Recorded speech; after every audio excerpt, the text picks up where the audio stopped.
And I'm here today with Dr. James Stanger for our latest CIW webinar, Creating a Social Media Campaign. We're also here with Jaron Schmidt and Frank Adams. James, you want to say hello and introduce your co-panelists? You bet. Welcome, everybody. I'm James Stanger. And Jaron, how are you doing? I'm doing quite well, sir. How are you? Doing well, doing very well. Jaron is a manager for social strategies at Pearson, a large company and publisher. So you also do a lot of community directing there at TeachAbility.com. So Jaron, we're very pleased to have you here. Thanks. Yeah. So, and we're also here with Frank Adam. How you doing, Frank? Good. How are you? Good. Doing very well. Frank is responsible for our social media strategies and is working for us in doing a lot of great web design work, etc. And has a background in education. So we're very, very pleased to have you here. Everybody, we have a few things to tell you about the nature of the webcast. Lisa, you want to tell them a little bit of housekeeping type stuff? Sure. I want to let everyone know that, yes, we have started recording this event now that we are officially launched. I apologize for a little bit of a late start this morning. We are recording this event. We will eventually post it to our website in a few days after we've had a chance to clean up our file.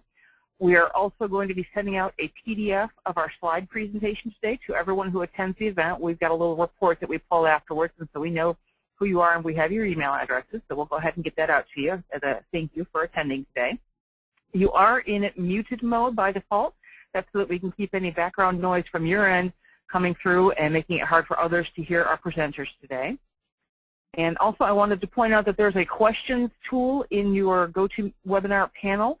If you want to post any questions that you might have up there, I'll try to respond to those as quickly as I can. If it's a question that I can't answer personally, I'll go ahead and hold that for James and the team to answer at the end of the event. If it's something that I can address directly, I'll go ahead and take care of that. And I think that takes care of all of the housekeeping duties today. James? All right. Thank you so much, Lisa. I appreciate it. Well, Frank, Jaron, are you guys ready to get going? Yeah, absolutely. All right, man. Very good. So here's the agenda, folks, that we're going to be following. We're going to introduce Jaron and Frank. Then we're going to talk about how Jaron got started, and then get right into integrating social media into a marketing campaign and pick up some of the tips and the tricks and the traps that Jaron and Frank have seen over the years. And then we'll look forward to your questions. And again, feel free to ask questions via the question window. We'll fold them in or as we can, or answer them as we go. So Jaron, let's learn a bit about you. You're the manager at social strategies there at Pearson. Pearson is a major textbook publisher and also testing provider. You do testing, for example, for us and for many others, from Microsoft, Cisco. It's a fairly small company, though, I understand, Jaron, right? Only about $9 billion a year.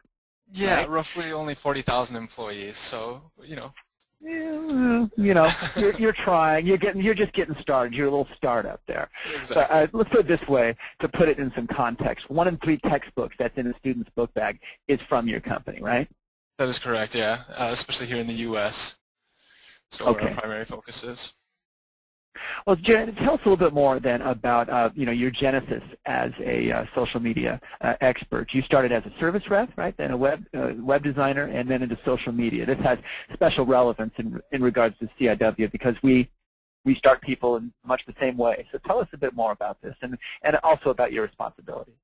Yeah, when we were talking or pushing slides back and forth, I wanted to call out the fact that I started in customer service, and the reason for that is that I feel as though my job has kind of evolved with always that being the foundation of it. So even when we look at some of the social media stuff and the elements that come into it, bottom line is that I am trying to create great experiences for my customers and always trying to meet or exceed their expectations. And so, just like when I started going on 11 years ago answering phones in a call center somewhere, now that I'm in this role within social media, I feel like the technology and the scalability of my role has changed, but ultimately speaking, I'm still doing something very similar to what I did 11 years ago. When we talk specifically about how my role has evolved here within Pearson, and more specifically one of the core business units that I work with day-to-day, Pearson View, I started taking calls, scheduling people for those exams such as like the CIW that many of you have taken before.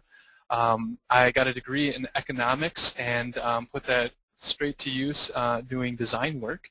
I started off in the marketing department doing graphic and web design. From there, moved on into product management, where I focused more on usability and user experience. So again, kind of that customer service or customer expectations type of thing that is a theme throughout my career. And as I was in that role and working with many divisions or departments within my business unit, we were noticing that there was a pretty big disconnect between what work was getting done and how that was getting communicated to one another. In other words, we had a lot of silos, we had a lot of disparate information repositories, pretty standard stuff for any larger corporation. And so they kind of tapped me on the shoulder and said, Jaron, what can we do to solve this? And what we came up with was using social media as a means by which we can get better communication and collaboration within our employees. So we rolled out a third-party product here at my business unit, and that has since been adopted and rolled out across all of Pearson. So we have within, it's been about a year now, we went from nothing to about we're at about 36,000 of the 40,000 employees have logged into the particular tool that we're using now for collaboration. I have many other things that I do as far as community management, product integration with social media, customer support, and marketing, but that was really how I got started into this whole area of social media. And when you did that, back folks, when you got started doing that, was that a natural kind of extension of your existing job, or did they, hire you right into this position, into that position? It kind of evolved out of that. So, in other words, this was something where, Jaron, we really need to fix this. I was still maintaining some of my UX work at the time, but it's almost like that was a side project. You know how like you hear these startups where they have a side project that ends up taking over, which is similar to what, like Twitter was born out of? That's kind of the same means by which this came up. So I just started throwing mud at the walls. I started with that employee collaboration thing, but then I started doing some more customer support stuff out on Twitter and Facebook. I set up our Twitter and Facebook page. Kind of the general story that you hear with a lot of organizations, have the young hipster go in there and play with those social tools and let us know if we should be doing anything with them, right? That's right.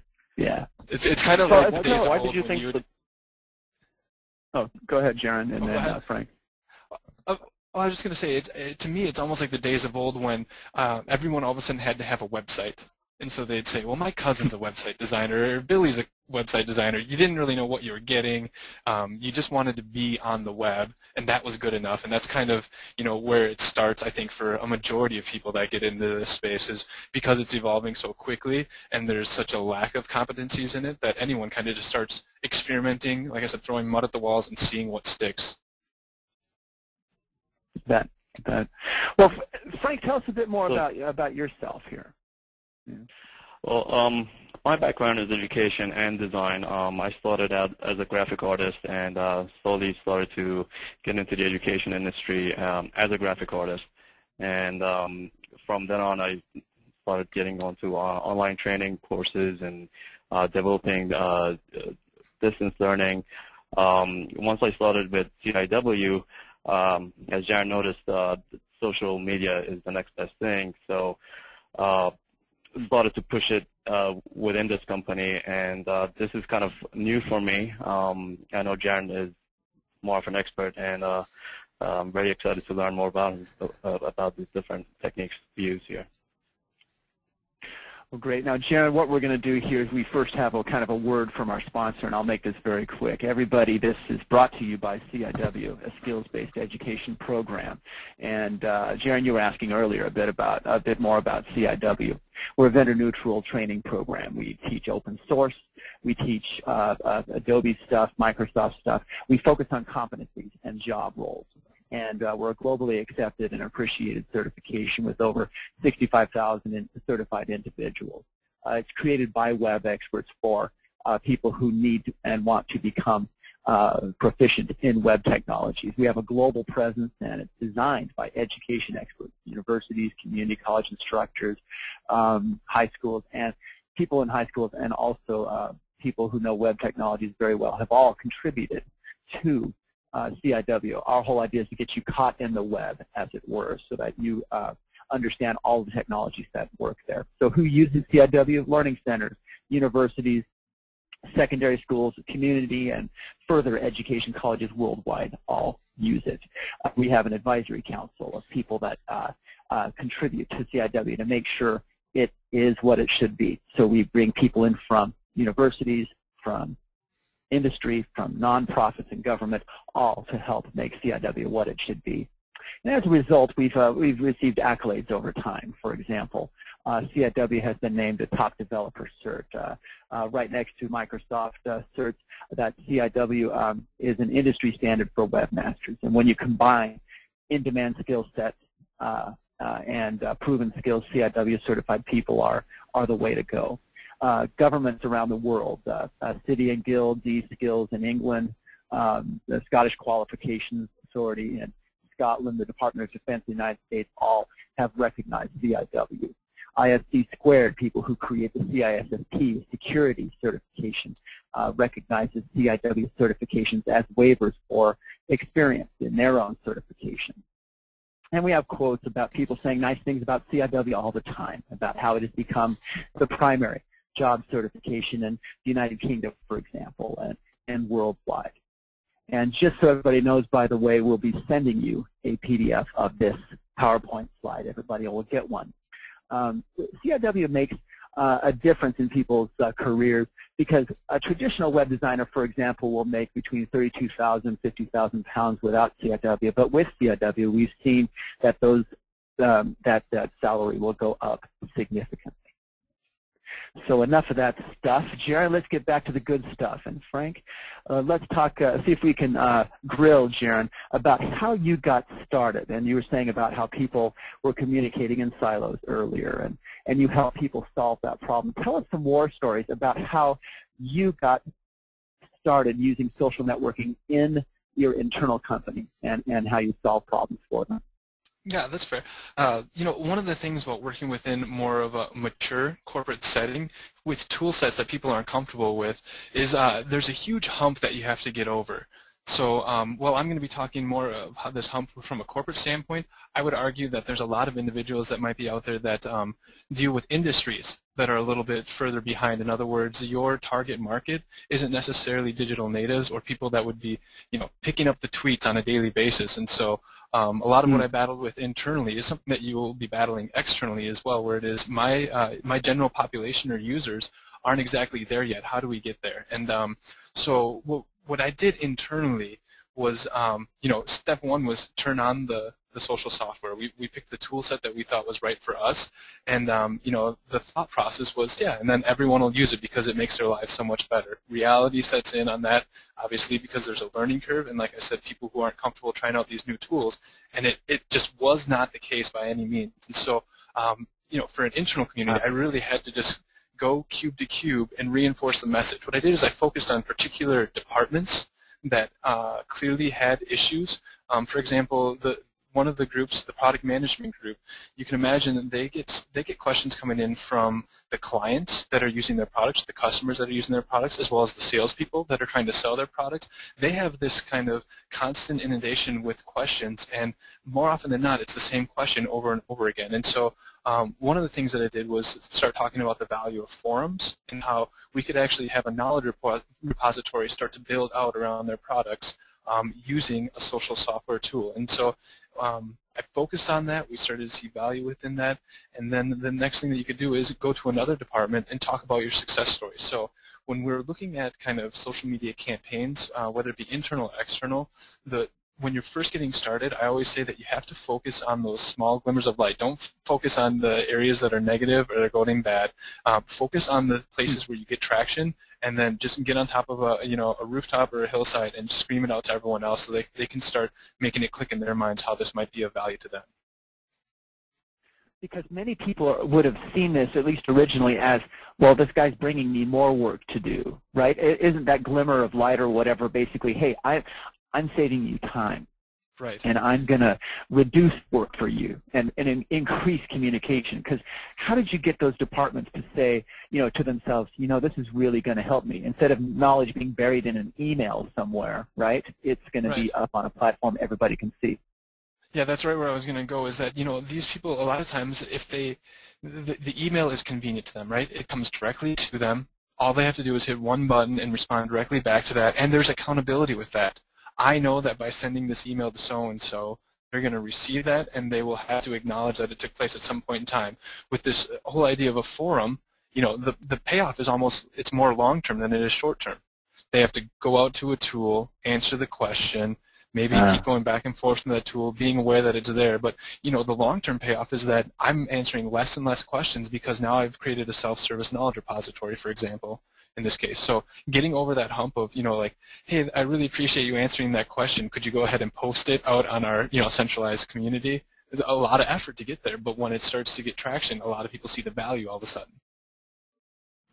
Is that making sense? So, like, you know, selling it in theory versus selling it in practice are two entirely different things. And within the world of social, even when we look at, you know, marketing campaigns, you know, like saying it would be really cool to start a Facebook page is one thing. Just going out there and starting it, towing the water a little bit, and showing a couple examples back to executives of some neat things that you've done out there are two entirely different ways to sell social. And I feel like in practice will get you there 9 times out of 10 versus in theory.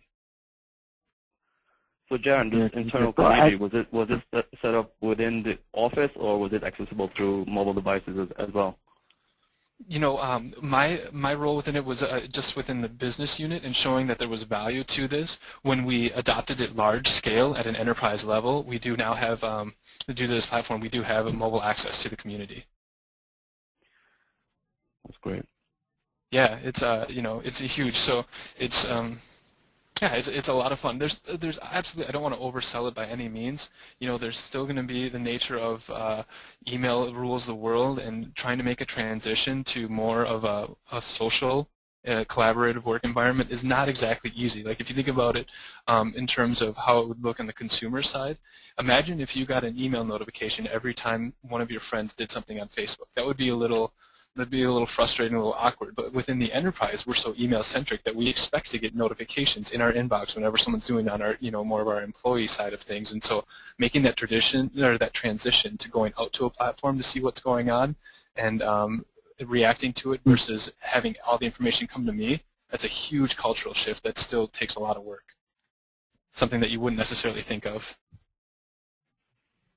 Indeed not. What would you do differently today, looking back? Were there any particular steps along the way that you could have made more efficient, or did it just go pretty well? You know, I think that I talked about a little bit of just throwing mud at the walls and seeing what sticks. At the same time, as soon as you get just a glimmer of traction, you got to go to the top down. So, you know, within Enterprise 2.0, which is this idea of using social media internally, they always talk about, well, it's got to be bottom up, right? This is all about flattening the organization and giving power to the people that are, you know, generally not in the executive level. But I would argue that the more you get executives on board and the more that you kind of have them pushing the message down, the more inclined someone will be to engage on these platforms. The other thing that I would point out would be attaching it to business processes. So if there are certain things that you do within your organization, like if you have workflows around certain things, the quicker you can attach using a social tool onto those processes, the much easier it is to get, you know, kind of mandated usage of the tools. Right? You don't revert back to your old ways, which is inefficient meetings and or you know, inefficient email chains. The one I always love to see is the reply all with the one document that has like 9 versions sitting out in everyone's inbox. You know, those are things that everyone gets frustrated by, but it's easy to do that until you get some sort of mandated process in place that it makes it obvious that everyone should be playing by the same rule. Yeah, it's funny because people will backslide right back into what that problem you were talking about, just because they've been doing that for so long. Yeah. Exactly. Yeah, you'd be surprised at how many, you know, like departments specifically that I'd see kind of jump onto it, and after like 2 or 3 weeks, next thing you know, activity in their area just kind of dropped down on the social tool. So then you go and remind them, oh yeah, that's right, that was great for a little while, and so then, you know, like go back, and it takes a while for it to actually set in, as you know, with any cultural change or behavioral change within the workplace. So there were ways that you would basically... This would be called a best practice. What's that? At what point in this process do you think it would be called a best practice to use these kind of social tools? Ooh. So in other words, at what point in time would I put a flag in the ground saying we have success going on here? It would be made mandatory for employees to use it. Yeah. Well, you know, It's I don't know. I would say that we found that department by department it actually shifts. So if I have my role as a customer service agent, there's a lot of stuff that I can be handing them as far as data they need to do their jobs versus a knowledge worker, which is all about collaborating and getting ideas bounced off of one another. And so I feel like defining a best practice or kind of putting a stake in the ground saying this is a process often varies from role to role or department to department within the organization. Right. So it doesn't really answer it, but it just kind of gives you an idea of how it often depends on the role that you can define. Like I said, some departments latched on, others didn't. But what you'd see is the more departments that latched on, and it became a standard process for them. I have people all the time coming up to me like, "Oh, I just posted so and so out on here, and people responded to it. It was amazing." You know, like that's when you start seeing it becoming a best practice when the people that you aren't even articulating it to are referencing how they should use it, like in meetings and in outside work environments. That makes sense. It's a carrot and a stick thing. It's a carrot and a stick bit. thing, isn't it? I mean, yeah. Yeah, I mean, the whole idea is I'm not scalable. I can't go to each individual in the company, and so I need people to be advocates for me. And so that's, selecting the departments that are really good. And then next time I have someone around who hears about someone doing something, I point them back to the person that is already excited about using the tool as opposed to handling that interaction. Very good. Cool. So talk to us a bit more. Tell us a bit more about an external project that you have, which is TeachAbility.com. Yeah. Right. This is something that. Tell us when you started it and how you went about rolling it out. Absolutely. So, we started with this concept of Pearson being a large publisher that we are, and more importantly, focused on education and technology within education. We should really have a better connection with those that matter most to education, which is teachers. The concept is that we give teachers these teacher edition books, these very large things, so that they can augment their knowledge and provide better student outcomes. And it feels like that transition from those textbooks into online resources should be a natural progression of where we're going. And so we came up with the concept of creating a social network, in essence, for teachers. And that project, we kicked off the notion of we should have a social network for teachers about this time last year as well. And we went live with a soft launch in May of this year, and we're actually gearing up to do a hard launch. In other words, we're going out with fanfare and PR and all that stuff this upcoming Monday with the tool. Very good. So you actually put a marketing campaign right behind this thing. Absolutely, yeah. So when looking at an external community that you own, the goal here is that, well, there's all kinds of different quirks or nuances that you have to be cognizant of. So for this one, it's like teachers don't want to hear from us. They want to hear from each other. The value proposition that we were bringing as Pearson to this particular network is that we can actually fund this type of a network. A teacher can't necessarily go out and just fund this type of a social software thing, although there are products out there like Ning and other things that I'd recommend that people could look into if they want to own their own community. But if you really want to have this very feature-rich or elegant-looking site, it's really going to take Pearson. The other thing is we have access to a lot of really smart authors and experts that are already in the teaching industry that we can kind of convince that this is a good idea for them to get into. And so we kind of positioned our ability to facilitate a really good conversation around education as the means by which we did this, as opposed to our old style of going out and being the authoritative voice on how you educate people. We are now facilitating that, if that makes sense. You bet. So collaboration, peer-based communication is the value of this particular site, and that's what you're pushing in your marketing. That is correct, yeah. We have this notion that when teachers collaborate with one another, they get better, and when teachers get better, students win. And so that's really what we're pushing within our marketing. And with the site itself, you'll even notice that we did some market research, and we found, number one, that when a teacher quits teaching within the first few years, it's generally because they're lonely. They aren't feeling validated by their peers, or they feel like they aren't being understood by their peers. And so just connecting teachers was huge for us. Number two is that a lot of teacher communities that exist out there suffer from something we call feature bloat. And so they have, 800 million ways to upload lesson plans, upload videos, blog, wiki, forum discussions, all this stuff. And it's almost like you get this decision paralysis. So we tried to really simplify the product to just 2 interactions. Either you can ask another teacher a question, or you can post something amazing that you did and others can learn from it. And then teachers can validate what you did or respond to your questions on there. And so, as I'm trying to think through what we did that's unique about this one, it really is focusing on what do teachers need. That's what started this initiative, right? The teachers need to be validated and have a place to go for answer questions. Then we brought that into our social experience, making it very simple for them to engage and fulfill those needs.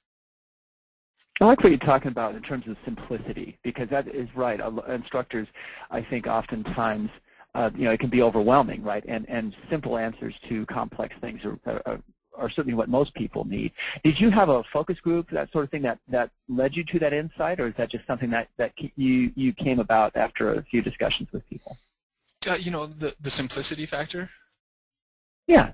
Yeah, that was that was more market research that we performed within the marketing crew, but also just a knowledge of the social industry and how it's evolved. And if you look at Facebook, for example, it didn't start as this feature-rich application framework or platform that you could go there. It literally started as a place where, this is going to be kind of rude, but like a place where I could go look at pictures of my friends that I don't remember or that I haven't contacted in a while. That was the value proposition. Oh, yeah. Even, like if you see how it came out, because it was all college students, right? It was all people that had just gotten out. Go ahead. Yeah. Yeah. The first time I ever saw that was I had nieces and nephews who showed me this Facebook thing. I wasn't allowed on it as an old guy, right? So tell us more about it. Yeah. Yeah, it literally was, I just got into college, and all of these people that I had gone to high school with that I no longer am strongly connected with, who I know, but I'm not necessarily keeping in touch with on a regular basis, I can now have a means by which I can kind of see what they're up to. That was huge for us. Right? If you think about hitting the right demographic at the right time with the right feature set, pictures and connections with people that you aren't necessarily keeping in touch with on a constant basis but want to know what they're up to. It was huge. Twitter, same thing. One simple feature set of 140 characters or less. YouTube, just a simple video sharing thing. If you look at how some of the largest consumer social media sites blew up, it really is that they focused on a simple feature set, and so that's kind of something that we wanted to mimic with TeachAbility. Okay, so simplicity is a major key there. I think that's a great takeaway, Jaron. When you launched this external community, you had to launch it as a project, did you not? You didn't just throw it up there and just say, "Oh, everybody will come," right? Right, absolutely, yeah. And as we shoot, I had a point on that one that I wanted to point. That even TeachAbility itself, I talked about kind of the experimental nature of the internal community, experimental nature of some of the marketing campaigns and customer service that I do. Yeah. TeachAbility really was, for us, an experiment. It was if we do something within social, what can we learn? As opposed to just talking in a back room about different strategies and ideas, it was, let's put something up there and see what happens. Which I think is one of those things, again, where within a corporate setting, we often want to make sure that we have it perfect before we do it. And within social, I would argue that just is not the model that I'm seeing as often. So I just wanted to make that point. But when it comes to actually, launching the site itself, we talk about social. You need users to get content, and you need content to get users. In other words, I can't just turn on this social platform, like you said, and expect people to show up. So what we did is we actually had some credible people within Pearson who had backgrounds in teaching and could articulate without, being false or without, false, without being liars, could post some initial content on the site to kind of seed the interaction model that we wanted. The last thing we want is to have this blank site and people don't even know how to interact with it. So we started with a few internal Pearson people that posted some questions and some breakthroughs on there. And from there, what we did is we started doing very targeted ads on Facebook. We know that Facebook can give us the exact slice of a demographic that we want to influence. And so we went into Facebook and articulated that we wanted teachers within this particular teaching model, and that was a way that we could, without doing a lot of fanfare or overt marketing, slowly start to get people into the discussion and have them onto it. So very good. So yeah, how do you, when you go about seeding the community, how do you do that in an authentic way? Authenticity is they may not use that word specifically in social, networking groups explicitly, but it's definitely an implicit thing. Yeah, and I will even say, like, there was a scenario where we had suggested using fake users just to get that interaction model set up. No one wants to show up to a restaurant and see no one's there. No one wants to go to a social site with no content. And it was frightening. We actually called it fake usergate for a while because there was such an uproar within employees around us not being transparent or authentic enough to our community, which in the end was a really good move by them to actually highlight that. So when you talk about being authentic, the bottom line is that these social tools are coming from, or are perceived to be coming from, a real individual with real values and ideas, and if you aren't true to those, oftentimes it'll get found out. I think we all can agree with that one if we have any experience within social. No, that's absolutely right. Absolutely right. Well, let's talk a bit. Now, is there anything else that you wanted to bring up, Jaron or Frank, about the previous slide there?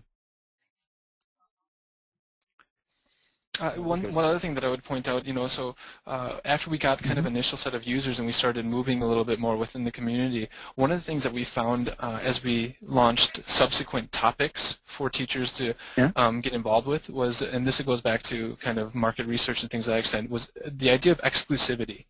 So we started with that first community of having Pearson employees. What we've done subsequently is we've actually created a walled garden where we can seed content and give people access to a private beta where they can actually get involved. It's almost as though if you're looking to seed content within these areas, I've found that exclusivity time after time is something where people put more skin in the game, they're more accountable, and they actually feel like they're a part of something greater than them, which is what this whole social media or social communities are all about, right? So if you're looking at starting something on your own, I would argue that you would use a similar model, like Google Plus, for example, and their whole walled garden where you had to get an invite, and for a while it was all the rage of people wanting to get an invite and get in there and figure out, this, for some reason, this idea of exclusivity pays off huge when you're launching a social site because, number one, the expectations are a lot lower from your users. They know that it's just getting going, and number two, they're on the ground floor of something that they actually get to shape. Very good. How did you get that exclusivity going with TeachAbility.com? What we would do is we would literally have a landing page for the next topic community that we would be going for, where people could fill out a web form and tell us that they're interested in it, and we would, we would send out several invites per day based on their criteria and some of the information they gave us, and allow them into that walled garden where they could start to interact with users. We did request, we had some expectations in that initial email saying that we do expect that you will interact with the other teachers as well as your peers on the site. And post some content out there. That's kind of we're giving you this early access. In return, we expect you to really kick the tires on this thing and go from there. So, I mean, that one was more of just like a product feature or functionality that we set up in order to do so. Okay, very good. So was there a way to validate the criteria, or? Yeah, I mean, in this case, to be honest, we live in a social web, so I can literally type in your first name, your last name, or your email address out into Google and get a pretty good idea of who you are and what you're about. So, in certain cases, there were some vendors, whether or not they competed didn't really matter, but they were other vendors, and so, I just wanted to make sure that I was clear in my expectation email that it's like, we would love to have you here. Clearly, you're an expert within that field of study that we're going after, and so we want you on here, but we want to be clear that this is a 100% vendor-neutral environment. This is a place where teachers need to be getting value from one another, and if at any point in time we feel like you're getting in the way of that, we have the right to remove you from the network. And so, as long as we set those expectations clear, it was all good. But yeah, sure. With most social networking sites, you have to start with a personal profile first, right? Frank or Jaron or whomever, right? And you do the same thing. I suppose that's the way to winnow out, right? The vendor types, or at least it tends to be. Yeah, I mean, potentially. Keep in mind, though, at the same time that you're starting a new site, whether it's your own community, like I said, using a platform like Ning or some of the other ones out there, you want them to register very quickly. You want to have a very high conversion rate. They come and they say, yes, I want to be a part of this. In order to do that well, a lot of times your registration form is like 4 fields. And so you don't necessarily have a great way of vetting them out is what I'm getting at. Okay. So I mean, Well, you can still use the username, oh. password, or the first and last name and email to Google it out, but at the same time, you don't have this long laundry list of information about the users as soon as they register. Okay. Let me ask you this question here. We were talking earlier, all of us, about the big 5 social networking platforms. You used that phrase, and so I stuck it up here on this this PowerPoint.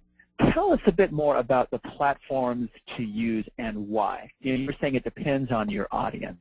And I think this is something that most people on this webcast, we all know about these big 5 here, but why and when should you use certain ones? And I'm not seeing that slide up there. I don't know if it matters. I just wanted to. Yeah, I don't see it either, James. Oh, well, maybe it's having a hard time here. Hold on here, our webcast. Yeah, I'm advancing them, I can tell, but I'm not seeing them. Maybe, Lisa, you can advance a few slides. We can see them here. Well, they're doing that. Yeah, I don't have access to your slides. You're the one who's presenting right now, so. Dun, dun, dun. Well, I don't think I'm presenting. So go ahead and tell us about the big 5 social networking platforms: Facebook, Twitter, LinkedIn, YouTube, and Google+. Yes, and when would you use certain ones? Yeah. Right. I would argue that they're the big 4.5. I always use the big 4, and so now at Google+, I feel like I'm obligated to say the big 5 because I do see potential there, but it still probably would be best articulated as big 4.5. But when you use which tool, I like this question because when I do a lot of consulting gigs, what I run into is someone saying, we need to be on Twitter, or we need a strategy for Facebook. And I often snap right back with them as with the question of, what is your fax strategy? What is your strategy for your incoming mail? Not email, but regular mail. And it's funny because they don't have an official strategy around these things. They've kind of been ingrained into the DNA. They don't build strategies based on tools or the technologies, but in fact, they build strategies based on how the business operates. If we get a fax in, we know how to respond and what type of voice to use and where to, push it off and so on and so forth. But within these tools, they're taking a totally different mindset or different approach to it, and I think part of it has to do with the fact that it's just new and they aren't used to it. So when we talk about what platforms you should be on and why, a lot of times what I say is, let's talk a little bit about your business objectives. What is it that you're really trying to solve? Is this something where customer service could be improved upon that we could measure against? Because if that's the case, then by all means I would put you in one of these platforms and maybe even isolate it to one in particular. Is it really about brand recognition? People just don't know about us, and we need to create a way for us to do that. So, I suppose I should be pulling an example. So, like, if you don't know about a particular brand, I love the example of Will It Blend. I don't know if any of you have seen some of this or heard about it, but it's this whole phenomenon where these guys, I believe it was just a fantastic blender that they had out there, and they took very expensive and hard objects, stuck them in a blender, and videotape them blending Will It Blend, and they got a bunch of brand recognition because of the way that they use this tool. And so in that case, business objective. People don't know about us, and they should, especially because we have a really good product. And so what did they do? They said, well, we can put this on YouTube, and people will start to know about us. It went viral. That's fantastic. That's an outlier situation because everything you post on YouTube doesn't go viral. But at the same point in time, there was a business objective that drove that decision, right? And so when we look at which of these 4 platforms you should be on, oftentimes I say, what's the business problem that we're trying to solve? And then number 2 is, what can we be saying or doing in order to solve it? And number 3 then would be, where are the people at that we're trying to reach? If it's the grandmas, if your demographic is 65 plus, chances are Twitter is not going to be the best place for you to go, and Google Plus certainly isn't the place for you to go, right? No, that's right. Yeah. Well, tell us more about what it means to be listening, to gauge the health of a particular community. Because and also let's talk about a few tips and tricks. So first, let's talk about this idea of listening well. How you go about gauging the interest at TeachAbility.com or any particular one, having to do in terms of the searches that you can conduct and the services that you can use. Yeah, and just to kind of emphasize how important this is, I always use the metaphor of a dinner party. You don't walk into some people walk into a party and start screaming and shouting, but for the most part, you walk in, you start hearing where the conversations are, you look around, you kind of assess your environment. And so with any social strategy or campaign, step one is going to be listen and assess your environment. Make sure that when the time comes for you to be speaking or engaging with the community that you're looking towards, that you have some sort of credibility based on the way that you present yourself and an understanding of what's going on in your context. Why don't I'll hop in a little bit on some of the listening things here on this one, because one of the things when we talk about listening that I want to really make sure that I articulate is that you can spend $0 and very small amounts of time in order to listen to your community, all the way on up to like huge enterprise solutions that can get up into the six-figure range for you to be monitoring the social web and what people are saying about you or the particular topics that you care about. And so when I look at searching, two tools that stand out to my mind if you're just trying to toe the line. Well, actually, I'll give you three tools. Number one, a lot of people love TweetDeck. Twitter, because it is such bite-sized information and there's so much communication going on within it, it's a great place to get started. And so that's why I would use something like TweetDeck. There's also Hootsuite is out there, which has a little bit of Facebook monitoring, but primarily is a Twitter tool as well. Those are two good places where you can, type in a couple of keywords that are important to you and start getting some information. I always use the example of Gary Vaynerchuk, who's a bigwig in the social media circles. When he was getting ready to launch his wine.com, no, he was using e-commerce for wine and competing against wine.com, I apologize. What he would do is he would just sit on Twitter and search for things like Chardonnay and just start engaging individuals when they had questions or when they stated things that could use relevant feedback. He would just start engaging them on that, and it all came from just listening into the conversations and finding appropriate times in which he could exert his expertise, all in the name of getting more credibility so that he could grow his wine business. And if you've seen anything about him or his story, it's pretty amazing what he did in a small period of time, all from just using a simple search and listen technique in the beginning.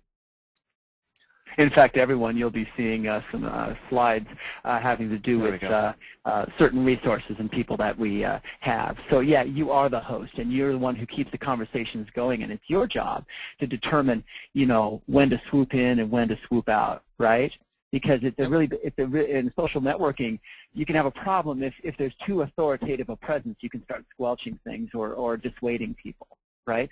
So you kind of have to make that choice of, you're one of many or you're an authoritative presence, right? Yep. Yeah, that's one of the things that we notice as far as like over-promoting. It's a big risk in the social media presence. Yeah, I think of it, if you're managing a social media presence for a particular organization, one of the things I like to stress is that you have to make it very clear upon arrival at your page or your stream exactly what the expectations of the user should be. So in other words, when they choose to like or follow you, what are they getting in return? There's a pizza place here in the Twin Cities that I love to go to, and I know that if I follow them on Twitter, all I'm going to get from them is coupons, which is a great transaction for me. I want coupons, they give me coupons, therefore I follow them. And so that's something that you should be thinking through as you're creating kind of your presence in these social spaces is what is the expectation of my user that I'm going to give them. There's other scenarios where, for example, a business unit within Pearson, they represent probably 400 some different clients where they interact with the client's end user, but they technically aren't the end-all be-all for that client. And so for them to get in these social spaces and start promoting certain things that clients are doing, they're actually diluting their message because they might promote one client and 399 other clients who follow them or like them will be like, this is of no value or relevancy to me. And so we had to make a decision early that that's going to ruin the way that we do business, and it's not going to set a clear expectation for our users, so we won't do any promotion really when it comes to clients. Is that making sense? Okay. Yeah, absolutely. Yeah. Absolutely. Yeah. Well, there are different tools that you can use, right, to listen well. Now, it's your responsibility to gauge the health of any particular community, right?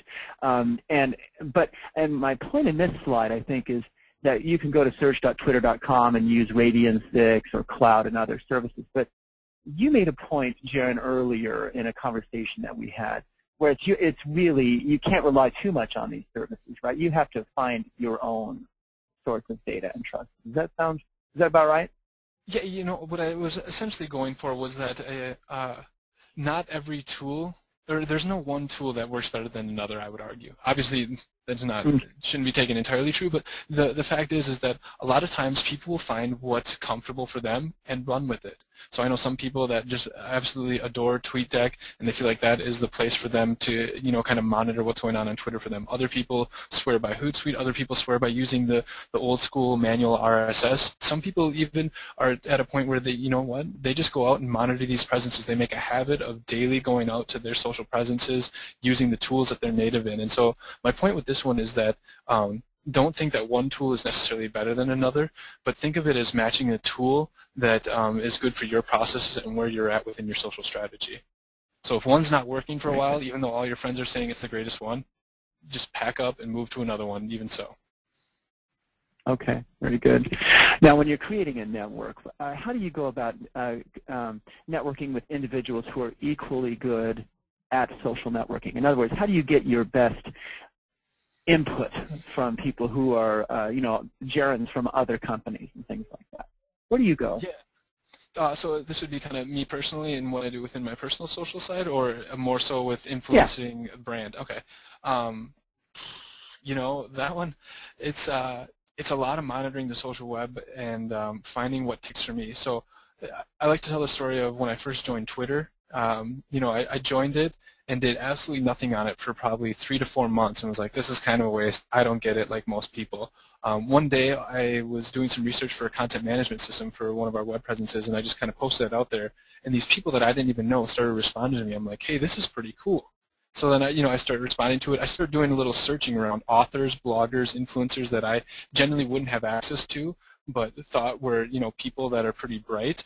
And I found myself responding to some of them and them responding back to me. Like, what really sold me on Twitter was, you know, the day that I had my brush with fame, where someone that I highly respect, who's a well-published Harvard Business Review author as well as faculty out at MIT, went ahead and responded to something I put out there, and I found like that was, for me, the selling point. So when we talk about influencers and getting access to people, aim for the stars. Like, literally look for those, you know, if you want the Kim Kardashians, that's fine. Chances are it's a little low, you're going to hit that. But at the same time, go out to like the authors of the books that you read.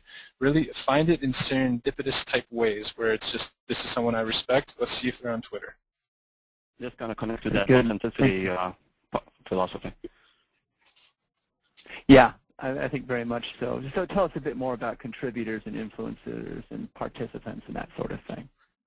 You know, with this one, I can't say a whole lot about it other than if you are creating, for example, let's say a Facebook page. That's something that a lot of people would be familiar with. You should have your proportions or your proportion of expectations within these categories I don't know, in line with what they generally see. And what I mean by that is that you're going to have a lot of lurkers. You're going to have a majority of your people will come, see it, nothing to see here, and they'll move on. When it comes to actually getting people to participate or contribute in it, that really is going to be, you know, you're going to have like 10% of the people that view your page, generally speaking, might like it. Of that 10%, 1% might be active participants.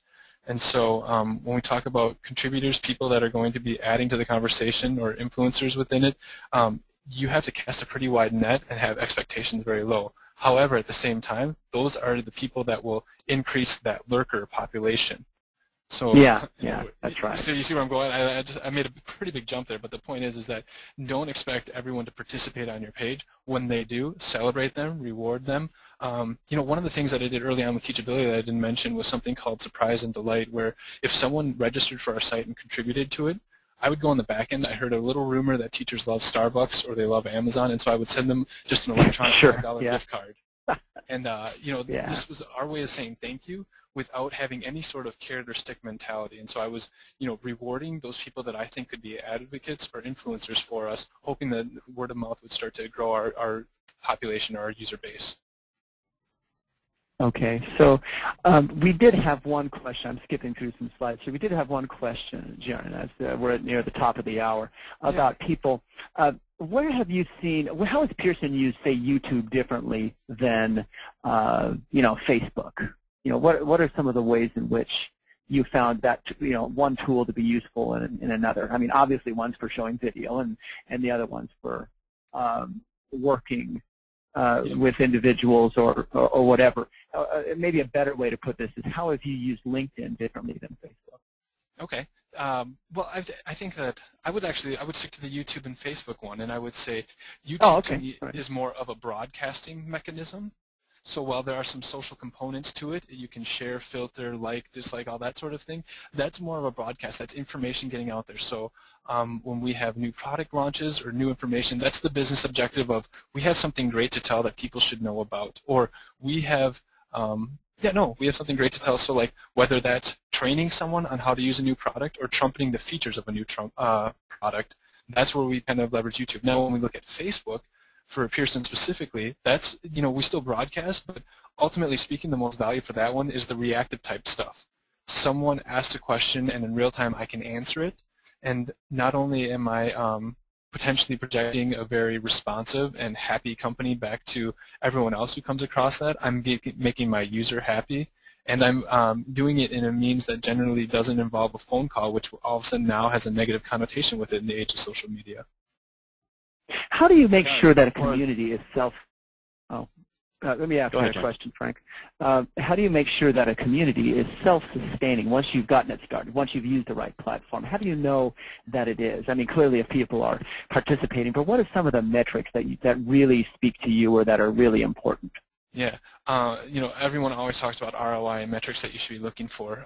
Before I even touch that, the first thing that I would say is no community is self-sustaining or has made it. And I think we can all attest to the whole MySpace debacle that took place with something that was going full steam ahead, no end in sight, and it was almost as though overnight, it went nowhere. So I would argue that, well, that's a little bit of an extreme. The fact of the matter is that you have to always be fine-tuning and you have to be fine-tuning and reacting to your community and its needs, because ultimately the community is what makes it thrive, the people using it, not so much what you offer, and so you have to make sure that you're in tune with what they want and what their needs are.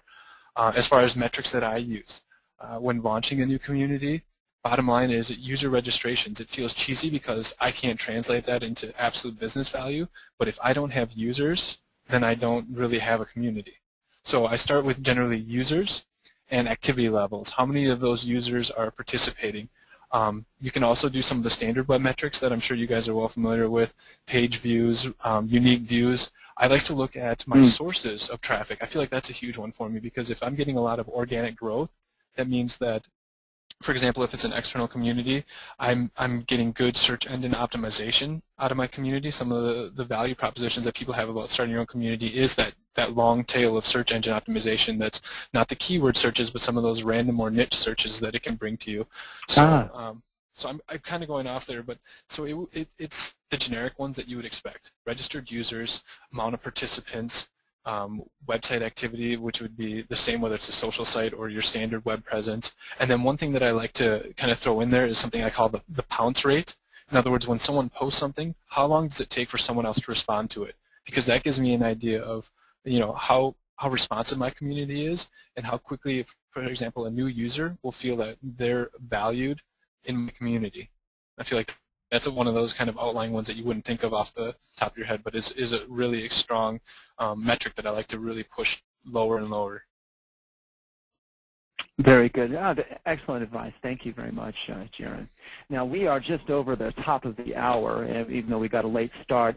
I do want to, Jaron and I, we've been discussing follow-up webinars so that we can go into more detail about creating a social media campaign, some case studies and the steps you take, and getting into specific. And you can go to the CIWcertified.com webpage to learn more about it.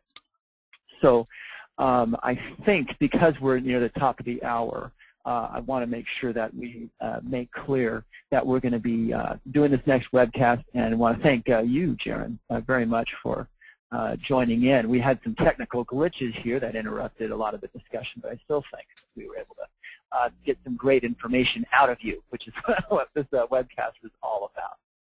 Good. So thank you very much, Jaron, and thank you very much, Frank. So, Jaron, we'll look forward to seeing you next time. Next time in October, and we can get into more details. So everybody, thank you very much for your time, and Jaron and Frank, Adam, thank you two very much for your time and your input today in talking about social networking strategy. Lisa, I suppose we can hand the time, you bet, man, hand the time back over to you. James, do you want to take a few minutes to answer any open questions that are still in our questions panel, or do you want to go ahead and wrap up? Oh, no, we can go ahead and answer any questions. I know that, people usually will block off an hour, so I just want to make sure that we announce the webcast. But let's hear a bit more about from questions, Lisa, if you can get them in kind of an order in which they were given. I answered a couple of them, but yeah, I'd like to hear that. If we could learn more about them. Yeah. Betty Gardner was asking a couple of different questions about, are you going to speak to how a small business on a small budget can get started? She wanted to know if there was any kind of practical how-tos or step-by-step instructions. I think that sounds like something you're going to be covering in our next session. Is that accurate? Yes, we will. But I think, go ahead, Jaron. You have quite a bit to say about this one. Well, no, I was going to say I think that would be a great topic, and when we focus on case studies, maybe potentially we could do it from the slim and trim all the way up to some of those more corporate ones. Because when I do consulting, a lot of times that's what it is. So I have $0 to spend. How can I at least make sure that I have a presence? And I think we can talk through selecting the right business objective to make sure that you can still have some sort of social presence and impact without a huge labor or asset investment. That's so I good. can answer the question like when you say, stating that round two we can certainly do it. If you want me to answer on the spot, I certainly can. No, give us a little taste of it. Give us a little taste of it, and then we'll get more into it in October. Give us a little taste of it. Okay. Well, I think again, just selecting the right business objective for you and your organization. When you're a small business, a lot of times what that's coming down to is you want to get your brand awareness pumped up a little bit. And so I would argue that we would have to take a look at the demographics of who you serve and where they're at in those social places, and then start to work backwards from there. So, for example, if you find that your demographic is mothers age 40 to 65, chances are Facebook is going to be a great place for you to start, right? And so then we look at, okay, now how do I build brand awareness out there within that? Is there a way that I can either promote myself on Facebook, use it more as a publishing tool, or is there a way that I can use it as a customer service type of tool where I actually can publicly show how I care more about the customers in my small niche more than anyone else, and use that as a reference point when selling and things of that extent. So, I started as it feels like customer service, but ultimately what your goal is to differentiate yourself and to spread your message a little bit broader. So I'm improving my brand by being more transparent about how I interact with clients, and people can stumble upon that on Facebook, but I'm also offering a key differentiator that I can bring with me into sales presentations and things to that extent. So Jaron, as far as having this, do you need a one-man team, or how many people do you need to have a successful social media campaign? Yeah. Because initially in our conversations, obviously Pearson has 40,000 people, and for a small company to have a presence, what does it take? Does it take 10 people, or does it depend on where do you start? Is it a Facebook or LinkedIn, or what is the best? Is there a magic number that? Yeah, I would argue there's no magic number, because this is a business objective. It's specific to your business and how you define what you do. But quite honestly, some of the most successful social media campaigns tend to be very specialized and very focused. So in other words, don't go out there and create a YouTube channel, Facebook page, Twitter account, and all everything that's under the sun, and then have them all sitting out like content graveyards. Really focus on that business initiative, and maybe it's only an hour a day, maybe it's only an hour a week. But if you set the expectations right, like we talked about, where users know exactly what they're getting out of that, you can get away with only giving it an hour a week and still, get value out of it, I would argue.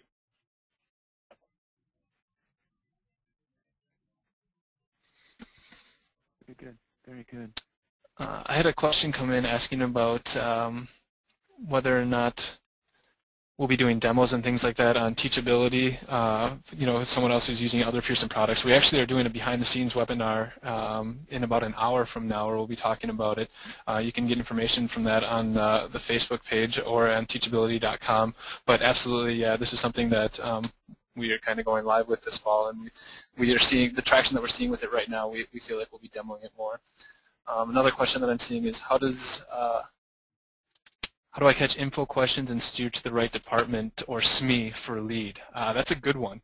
And that, within this area of this internal social network that we've been working on at Pearson, it's paid off huge for when I don't know where to go with the question. Are we cutting off?